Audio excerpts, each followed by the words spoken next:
ni 2.4 million.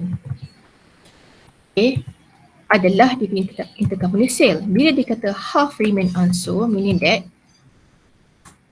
this one lah yang remain unsold, 1.2 million only. It's not that 2.4 million yang unsold. So you punya URP will be based on this one lah.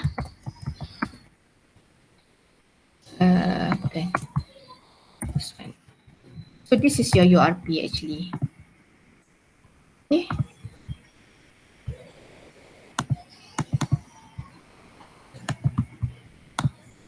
Ini URP. And then tax 25%, then the tax untuk ni 50,000 lah. Ni tax. Okay.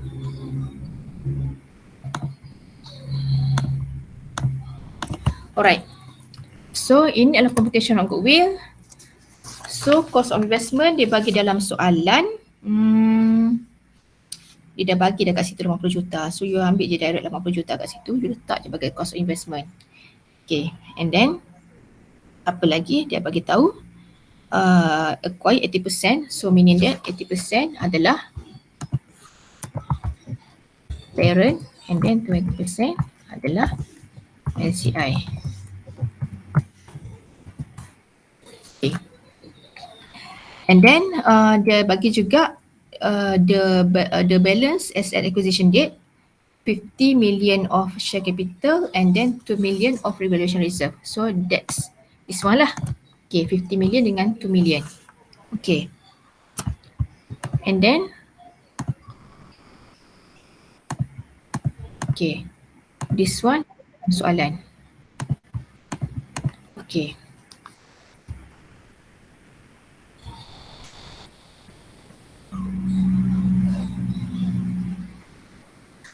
Next, apa lagi dia bagi tahu? At the date of acquisition, the goodwill is measured at full goodwill method when the fair value of the remaining 20% non-controlling interest was 20 million.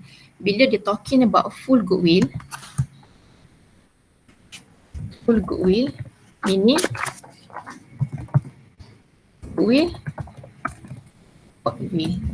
goodwill ya ataupun ada untuk both for both parent and NCI, atau dengan kata lain NCI at fair value. So dia dah bagi sesiap fair value 20 million. So just take 20 million ni masukkan as part of the company total value lah. So you dapat 100,000 in total.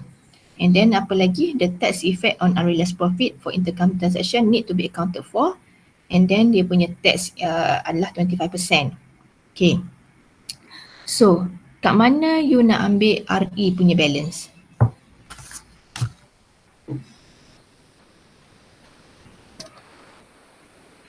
Kat mana RE punya balance? Tadi dah bagi direct je 50 juta, 2 juta. Okay, RE punya balance tu ada dalam ayat tu. Okay, kita tak letak kat situ kat dalam apa breakdown tu. Kita tak letak, kita hanya letak share capital dengan revaluation reserve.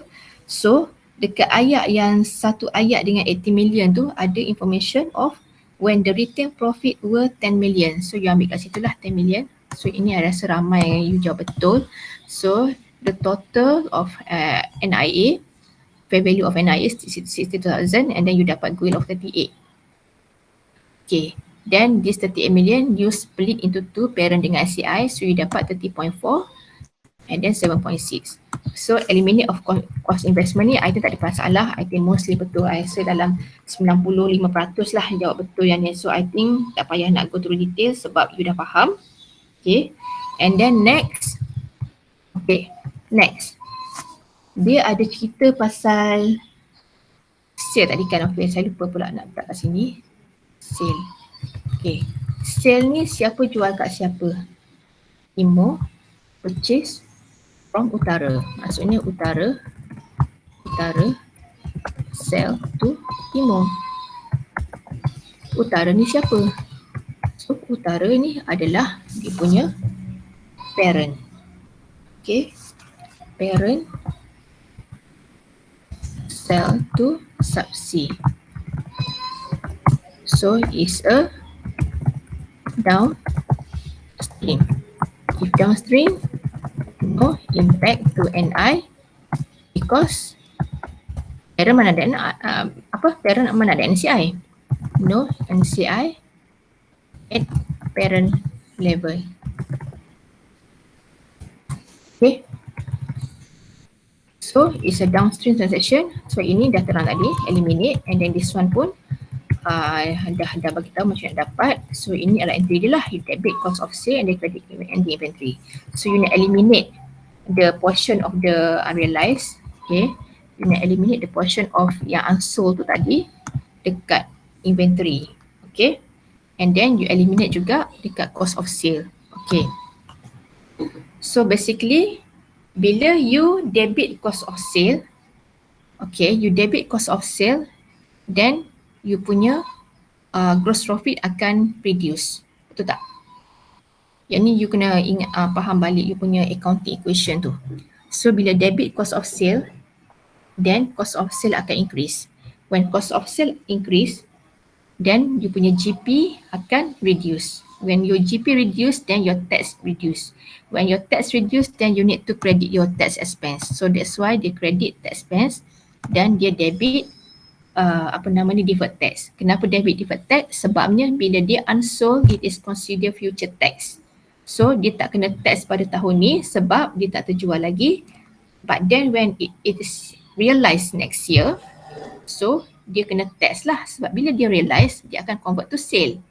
So bila convert to sale, dan dia akan jadi income lah. So income for that for next year dia akan impose tax. Okay. So sekarang ni kita hanya letak this transaction sahaja sebab kita hanya cerita pasal current year transaction. Kalau tengok dekat C tu, okay, prepare consolidation journal entry for the year ended 31st December. And then the transaction pun during the year ended 31st December. So kat sini tak ada pun cerita yang macam unrealized daripada tahun lepas, semua tak ada. So memang ramai lah yang buat yang macam brought forward punya unrealized atau beginning profit semua tu, itu memang tak ada sebab memang transaction tu during the year. Dan question ni tak ada pun cerita pasal last year dia ada transaction interco juga for how much and then last year ada unsold inventory for how much, tak ada. Dia tak ada cerita. Dia hanya cerita yang tahun ni sahaja. So we just eliminate the current year transaction for sales and purchase, and then we just eliminate for current year unrealized one, yang unsold tu. Yang unsold tu maksudnya 2.4 million divided by half and then times 20 over 120. Okay. Apa lagi? Settle yang kat sini, and then next, okay. Yang ini ni kita kena eliminate loan intergroup loan lah sebab sekarang ni, okay, yang nombor 2 tu, okay, since the acquisition date.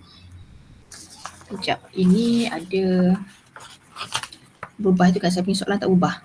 Macam mana bunyi soalan dia? Saya pun dah confused dah macam mana bila lepas ubah tu.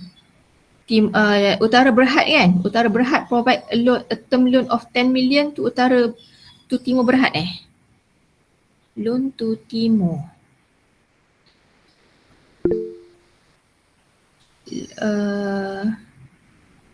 Loan to Timur maksudnya betul lah.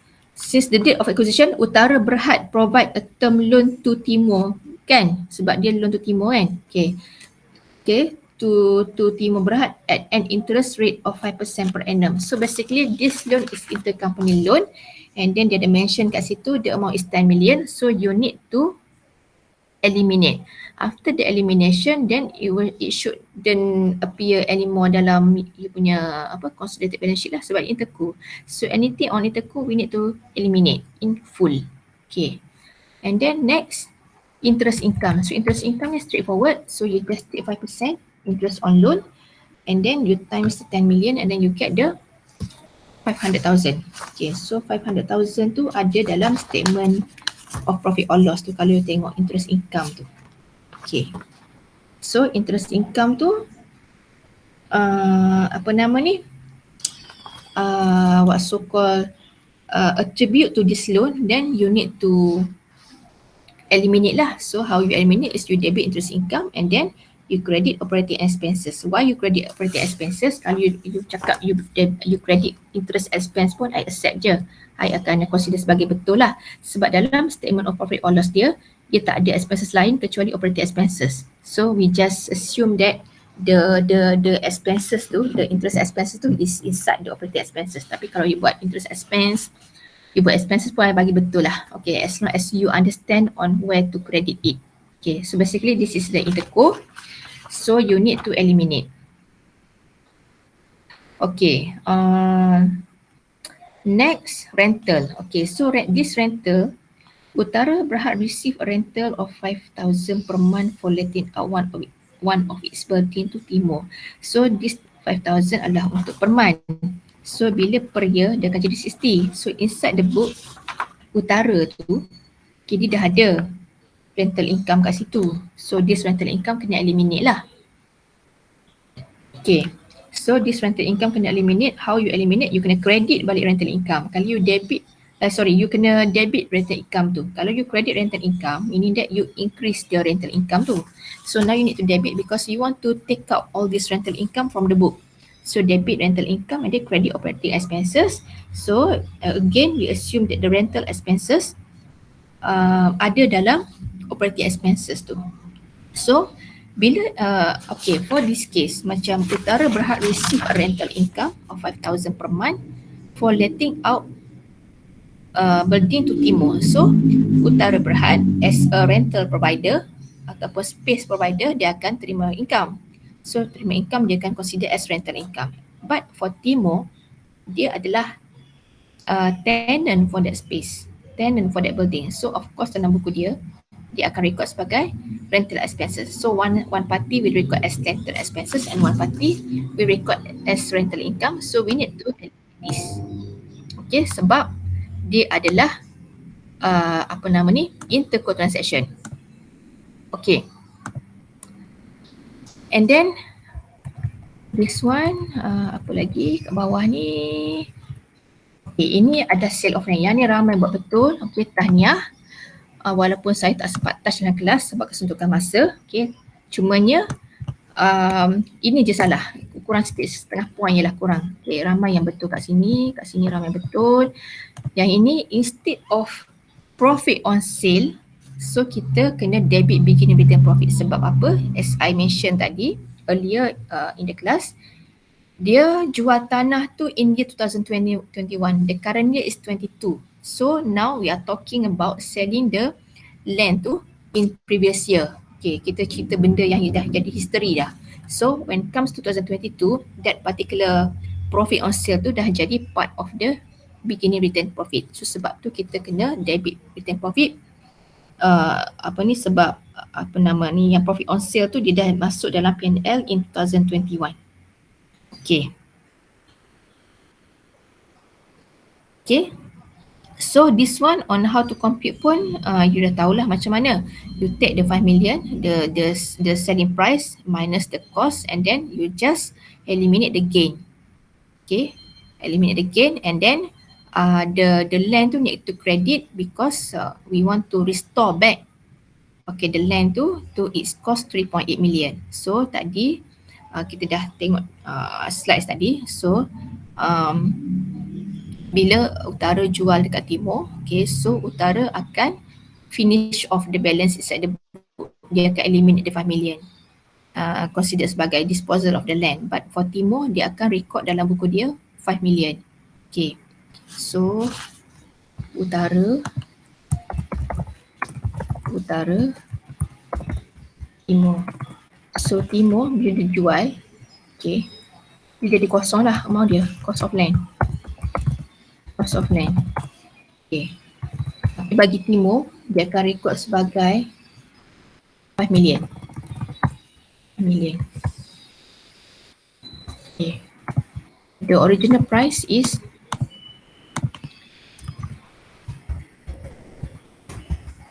cost adalah 3.8 million. So for group point of view, kita tak akan take this 5 million.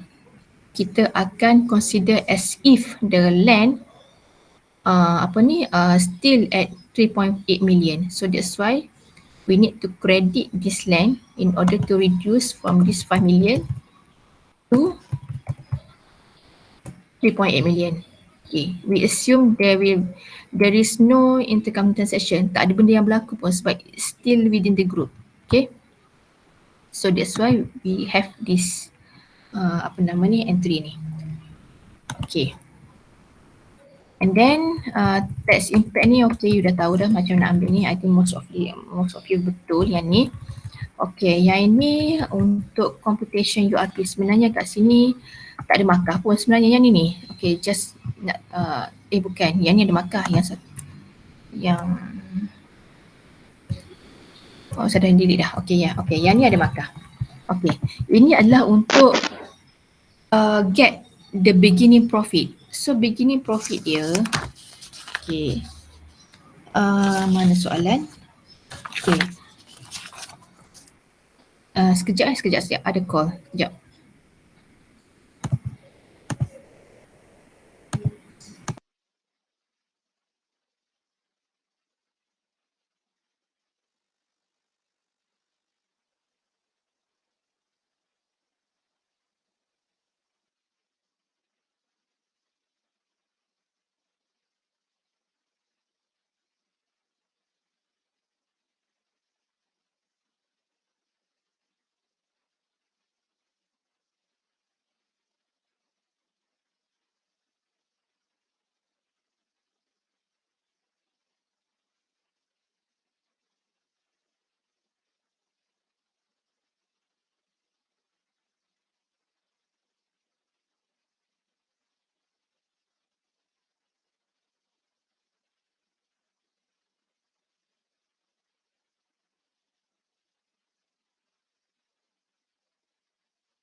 Okay, sorry. Ada call masuk tadi.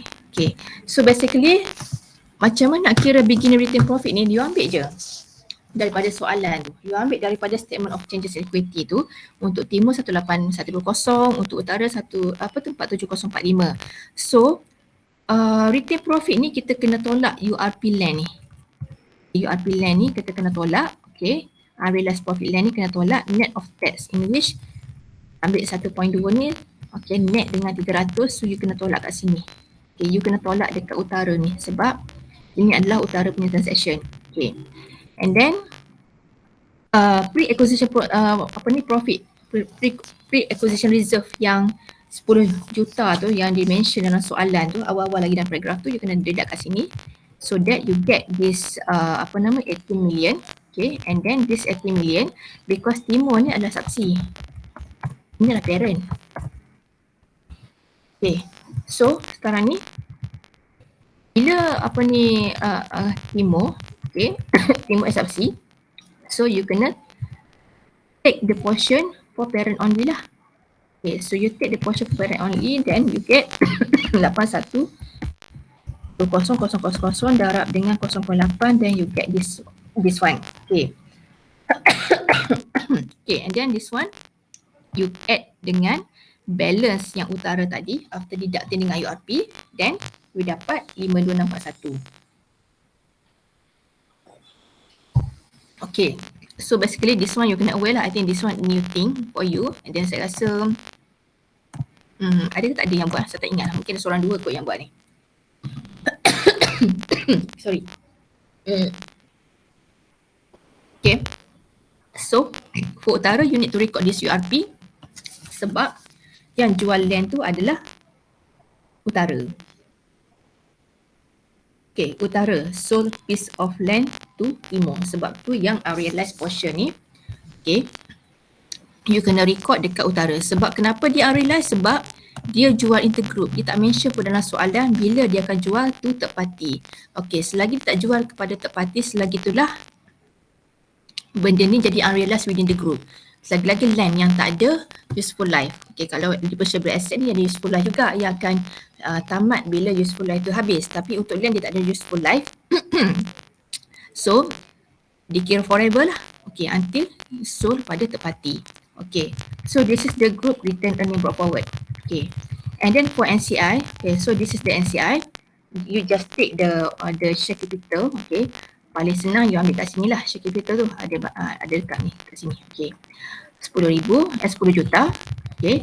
And then this one, 3624 ni, you just take whatever balance, okay, return profit ni, okay, yang dalam soalan tu, balance beginning tu, 18,120 tu, darab je dengan 20% sebab dia tak ada URP. Dekat Timur level ni dia tak ada URP sebab sales pun adalah downstream sales. So downstream sales, parent tak ada NCI, so dia tak ada impact dekat beginning profit of subsidiary. Okay, and then evaluation reserve ni 5 million darab dengan 20%. Okay, so macam mana dapat 5 million tu? I think yang ni pun ramai salah, yang evaluation reserve ni. You ambil berapa? Saya pun lupa dah you ambil berapa. Tapi memang ramai salah sini lah. And then goodwill ni you boleh ambil daripada sini lah. 7.6 million ni. Okay. So revaluation reserve basically ada tak entry yang boleh buat revaluation reserve pada sini? Berapa dah soalan revaluation reserve? Revaluation reserve dalam soalan 5 million. Betul lah ni 5 million. Berapa yang you ambil? Saya tak ingat dah berapa yang you ambil yang jadi salah ni. Tak apalah, ignore je. Okay, so you just take this 5 million and then times 20%, then you get this 1 million kat sini sepatutnya. Okay. Then this NCI 22 million. So NCI ni kebanyakan ni salah sebab kat sini. Sebab you tolak dengan URP lah apalah. So you tak dapat the right figure for NCI. Okay. Then this one comes to the statement of comprehensive income. You just add je everything. So nak buat macam ni boleh, nak buat kolom boleh. Okay, saya akan bagi markah kalau katakanlah yang ni kena tolak. Katakanlah ini revenue. Okay, so you need to deduct 2.4 million. Then you put on debit side, bagilah markah. Okay, tak credit side tu dia jadi macam salah pula sebab dia increase kan. Okay, so for intergroup, you kena deduct. Okay, so bukan you tambah. Sebabnya now we are talking about elimination. Kita nak buang daripada revenue, kita nak buang daripada cost of sale. Bukan kita nak menambah. Kita nak dengan nak menambah cost of sale. So we need to deduct kat sini. Okay. And then this one, unrealized profit, kita kena tambah. Sebab dia nak menambahkan cost of sale punya figure. Bila tambah cost of sale punya figure, cost of profit akan reduce. Okay. Bila cost profit akan reduce, dia akan impact tax juga. Tax akan reduce. Okay. So that's why you need to put the impact of unrealized profit kat sini juga. Sebab dia tengok pada you dengan entry kat sini lah. Mana tadi? Ni. This one, debit cost of sale. So that's why you need to debit cost of sale. Bila debit cost of sale ni, that you need to add on the cost of sale. Okay, so for this two tak ada markah. Okay, basically, but apa tu, ada yang tak buat elimination pun tapi sebab tak ada markah, so sedia je lah. Okay, and then this other income, just add dua tu, tak ada impact apa-apa. This operating expenses, okay, dia ada impact apa? Impact yang rental tadi dengan interest tadi. So suppose tadi, if let's say you eliminate, you have the correct entry for this elimination, yang ni dengan yang ni. So you should deduct both dekat sini sebab they credit operating expenses. That means that they reduce the operating expenses. Okay? Tapi ramai je tak buat. So saya akan bagi satu tick saja. Satu tick maksudnya half marks lah. So kat sini if let's say you should have 3 ticks, 1.5 marks. So kalau you tak buat dua ni, saya bagi satu tick yang this two. So 0.5 lah. Okay, kat situ lah macam ramai yang lost marks. And then tax expense. Okay, yang ni ambil je plus itu, and then tolak 50 ni adalah yang ni. Yang inventory ni. Okay, ada 10 minit ni. Okay, so sekarang ni profit attributable to shareholders of parent and non-controlling interest ni 876. Macam mana dapat 876? Ambil je profit dalam P&L tu 4380 darab dengan 0.2. So dah 876. Okay, sebab dia tak ada URP brought forward carry forward tak ada, so you payah nak utilize that particular formula, you harus down in details, then it will not impact any NI. So sebab NI dia just directly the 434 times the 20%, then you get this amount, and the balances should go to here. Okay, yang ni lah okay, so this one lah the amount dia, and then this amount goes to NCI balance sheet, so you debit the NCI P&L and credit this NCI balance sheet. Then the first statement of changes in equity. So share capital ni just ambil dia punya parent, sebab tadi dia buat elimination kan, so tinggal parent punya share capital, and then debit ini profit portfolio ni ambil P&L tadi. So kalau let's say you profit salah lah, tapi you transfer the right place, I bagi markah. Okay, sebab tahu kat mana nak transfer dia particular amount yang ni. You tahu kan transfer secara bagi markah walaupun salah daripada lima. Okay. Tapi kalau let's say kat sini lain, sebabnya macam mana dari pintu lain. Okay. Right. Ini. So begini sebenarnya dia transfer yang kalau you dapat yang ini, so I bagi extra mark lagi dekat bawah ni. Kalau kita dapat ada ramai I semua tak tolak yang saya ada ni apa, so you akan bagi one lah 0.55. Okay. Sebenarnya kalau you dapat berapa dapat satu tambah 900. Okay, you boleh bayar pun I bagi dalam 3 points dalam satu markah lah, satu macam tu. Okay. And then there's one of the reserve. Dia ni. Dah. And then for the revaluation reserve pula, this is the compensation for me. So basically mana-mana you ambil, this is figure. So you tengok mana-mana yang financial position. Okay. This million is the the balance utara. Kita ada balik. Okay, and then this is 5 million attribute to the minimum. Okay. And then this million is reserve.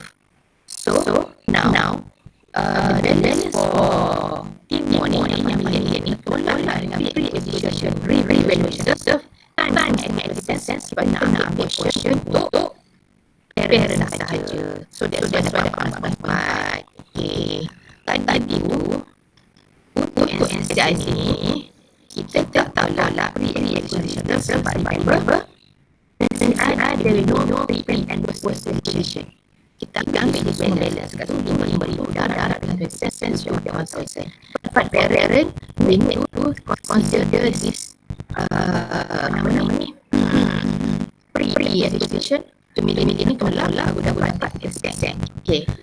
Kalau kita buat calculation macam ni, buat some like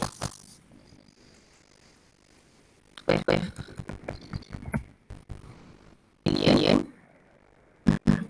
you plus 5,000, you minus 1,006, you minus 400, you minus 600, Allah. Macam ni. 2,000. So you will get the same answer. Ini guna baca bagi betul. At least you know how to get the answer. And then this one you just buat equation 47, 47, masuk 5,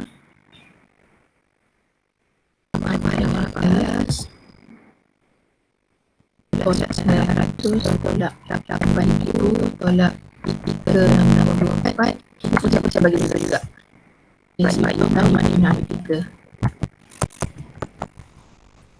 Ini 900 ni realize plan. Ini MI. Jika ada dua ni daripada mana?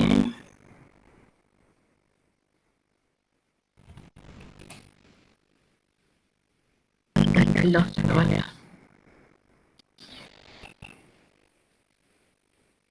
Ni kena lompat. Okay. Dan pada itu adalah portion for apa nama ni? 10,000 darab 80%. Okay, so dapat 8,000. Okay, itu pun saya bagi betul. Sama markah macam receive you buat macam ni. Then goes to kena eliminate, okay? Goes to financial position. So you just add plus lah. Ada juga lah yang salin je semua berat tapi you tak bagi untuk 3 lah. Itu sebab dia dah masa kesian. Tapi jangan ulang lagi. Lepas final tu silap-silap tak dapat langsung. Okay. So apa nama ni? You need to put the computation and then put the amount kat sini. Okay, kalau let's say kalau you tahulah yang satu pandu kat sini, even you have the correct journal entry, then you put 6.35, I bagi dekat you skor markah. Okay. And then this one tak ada masalah apa-apa. Okay, ini kena betul eliminate. Then this two take directly from the computation yang awal tadi tu 38 million. Take in full sebab dia kata full goodwill. Okay. And then the inventory. Inventory ni okay, you just add on the two companies and jangan lupa tolak 200,000 sebab whenever you want to buat benda ni nak construct statement profit or loss dengan ni, you kena tengok balik emergency ni. Sebab tu kalau you tak confident, you tak sure, you buat yang column form tu. Okay, itu pun kena lah ada correct column credit debit. Kalau let's say kata you confident, you dah tahu dah macam mana nak tolak, then you look back on this particular entry ni. All these entries ni akan ada impact on your SOFP dengan PNL. So this particular credit inventories of 200,000 ni you should deduct on kat sini. Nama pun credit. Mana? Ni. Nama pun credit. So dia akan deduct you punya inventory. So your inventory akan reduce by 200,000 because of the unsold item tadi tu. Unrealized profit of the unsold item. So for account receivable, ada receivable yang direct je you tambah ya, tak ada apa ini macam free marks untuk you je ni. Okay, and then share cap, return profit semua ni. Ini just take directly from here. Tak payahlah nak buat calculation apa-apa dah sebab you already have the balance here. If let's say you get the opening wrong ataupun profit wrong, okay, katakanlah kat sini you dapat return profit ni you dapat 60 million. Okay, instead of 65,850 you dapat 60 million. Then you bring that 60 million to here. Okay, I still give you marks but you know how to transfer the figure. Okay. So 140 semua ni boleh ambil daripada statement of changes equity. If let's say your balance ni equal to your statement of changes equity amount, if salah, katakanlah yang ni dapat 12 million je untuk revaluation reserve, tapi tie dengan you punya statement of changes equity, then I give you mark juga sebab you know how to get the figure and then how to transfer the figure. Okay. And then kalau liability ini apa tu tambah je, dividend pun tambah je, ada paybook tambah je. Deferred tax ni, okay, you instead of you plus the two, okay, the two apa nama tu amount from each companies, you kena tengok balik apa transaction ke atas ni yang ada impact deferred tax entry, in which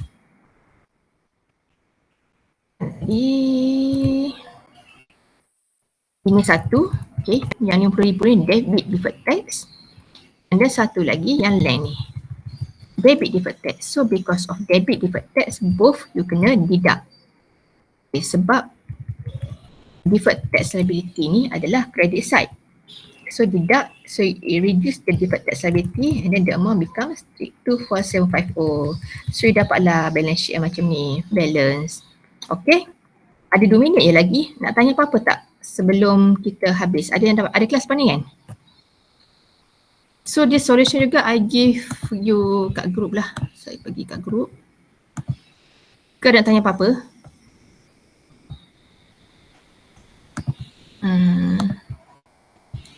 Mana group? Group. Sini.